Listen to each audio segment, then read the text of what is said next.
When Daniel Reed first stepped onto the old dusty porch of the abandoned farmhouse, he had no idea that his life was about to change in ways he could never have imagined. He didn't come here looking for anything magical or life-altering. He came here looking for a place where he could breathe again, a place where he and his 7-year-old son Noah could start fresh after years of heartbreak. The sky was a soft gray when Daniel arrived the first day. Clouds drifted lazily overhead, and the wind carried the scent of distant pine trees. The farmhouse stood quietly at the edge of Willow Creek, a place forgotten by time. The chipped white paint, the sagging deck, the broken windows, none of it scared him. In a strange way, he felt drawn to the brokenness of the house. It reminded him of himself. Life hadn't been gentle with Daniel, losing his wife, watching her slip away, feeling the weight of loneliness settling into the walls of their tiny apartment, had drained every spark from him. He worked long hours as a delivery driver, rushing from door to door, never stopping long enough to feel anything. At night, he'd tuck Noah into bed, kiss his forehead, and try not to let the boy see the tears he wiped away in the hallway. The farmhouse was supposed to be a project, a distraction, something to rebuild so he didn't fall apart. He planned to restore it slowly, visiting on weekends while Noah stayed with Daniel's sister. It was too dusty and unstable for a child.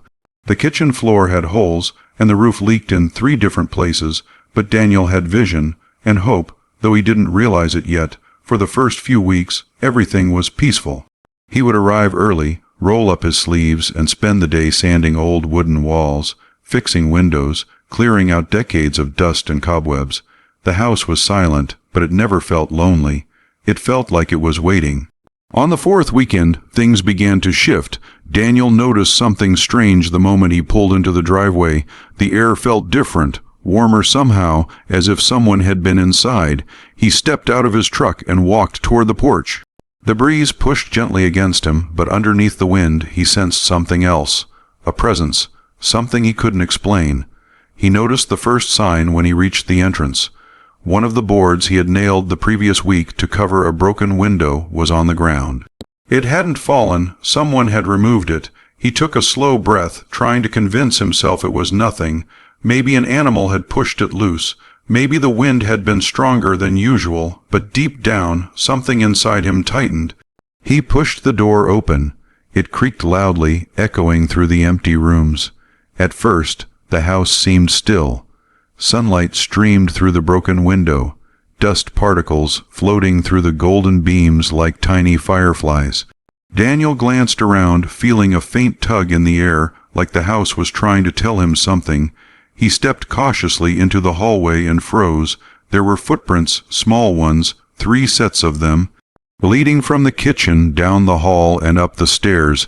His heart pounded. He followed the footprints slowly, listening closely, and then he heard it. Whispers, tiny whispers, soft, delicate, almost like the sound of children sharing secrets. He swallowed hard and walked toward the kitchen. The whispers grew quieter, then silent.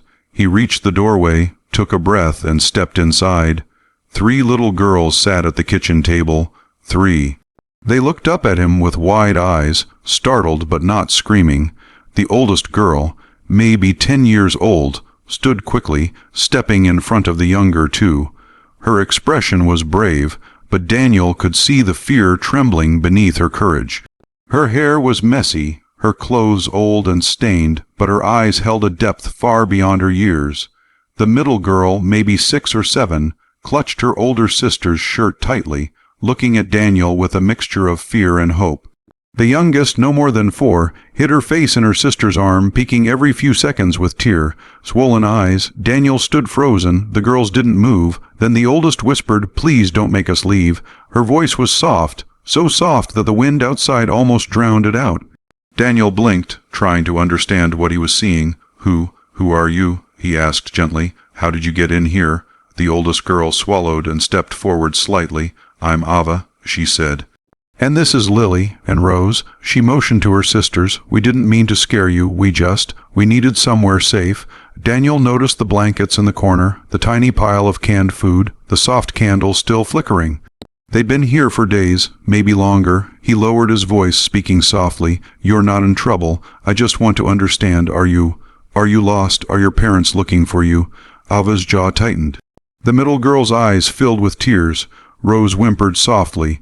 Daniel knew the answer before they said it. Ava shook her head. "They're not coming back," she whispered. Daniel's heart sank. He sat down slowly at the table, keeping a gentle distance. "Can you tell me what happened?" Ava looked down at her feet, her voice trembling. "Our parents, they left us, in the woods. They said we were too much trouble." Lily began to cry silently. Rose hugged her tighter. Daniel felt his throat tighten. No child should speak those words. No child should believe them. He wanted to hug them, but he didn't want to scare them. Instead, he spoke softly. "You're safe now. I promise. No one is going to hurt you." The girls stared at him, unsure whether to believe him. That evening, Daniel cooked them warm food. He brought blankets from his truck. He sat with them as they ate, noticing the way they glanced at the windows as if someone might burst in at any moment. When night fell, he stayed with them. He sat in an old chair in the living room, keeping watch as the girls slept together in a small pile of borrowed blankets. Every time one of them whimpered, he whispered gentle reassurances. The next morning, he brought Noah to the farmhouse. Daniel expected his son to be confused, shy, maybe even nervous. But Noah walked straight up to the girls, smiled, and sat with them without hesitation. Rose clung to him instantly, and it was the first time Daniel saw her smile. A tiny, fragile smile, but a smile nonetheless.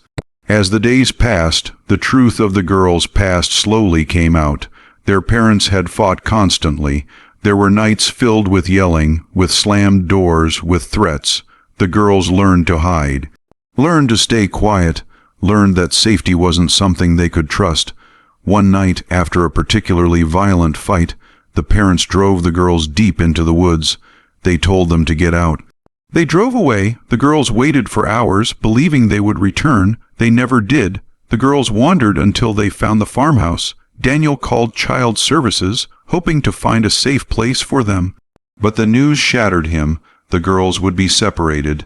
Different homes, different cities, different families.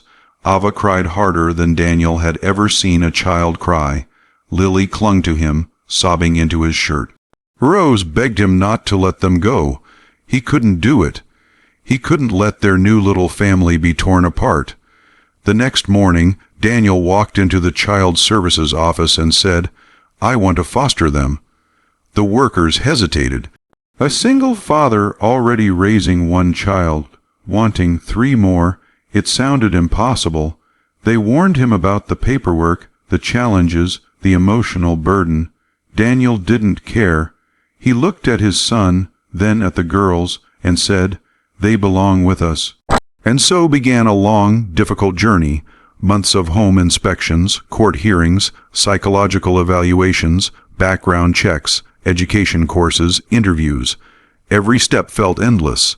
Every night, the girls had nightmares. Every morning, they asked the same question, "Are they going to take us away today?" Daniel would kneel beside them, brush their hair gently, and whisper, "No, not today, not ever if I can help it." Slowly, things changed. Ava stopped panicking when someone raised their voice. Lily began drawing again, pictures of a home with 5 people standing outside it. Rose stopped hiding food under her pillow. Noah became their anchor, their friend, their brother. Daniel fixed the farmhouse. He painted the walls soft colors. He repaired the old stairs that creaked too loudly at night.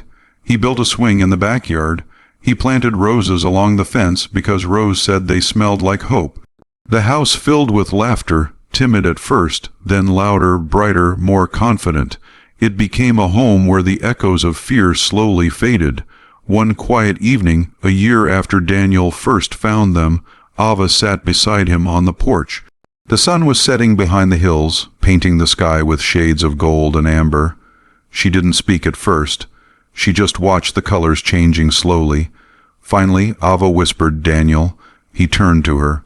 "Yes." Her voice trembled softly. "Why did you help us? You didn't even know us." Daniel took a slow breath. "Because I know what it feels like to lose something you love. I know what it feels like to need someone and not have anyone there, and because no child deserves to be alone." Ava wiped her eyes weakly. "I used to think no one would ever want us." Daniel smiled gently. "I didn't find you by accident. I think maybe you found me. Maybe we found each other because we needed one another." Ava leaned her head on Daniel's shoulder, a gesture small but meaningful. For the first time she looked peaceful, really peaceful. The farmhouse behind them glowed with warm light from the windows. Lily was painting a picture at the kitchen table. Rose was dancing around the living room with Noah, giggling every time he pretended to trip. The house that was once broken, silent, and forgotten was now filled with life. A home, a family, a story of healing born from an abandoned place. Daniel looked at the sky and whispered to himself, "Thank you," because the truth was simple. He didn't just save the girls. They saved him too, and together they rebuilt each other.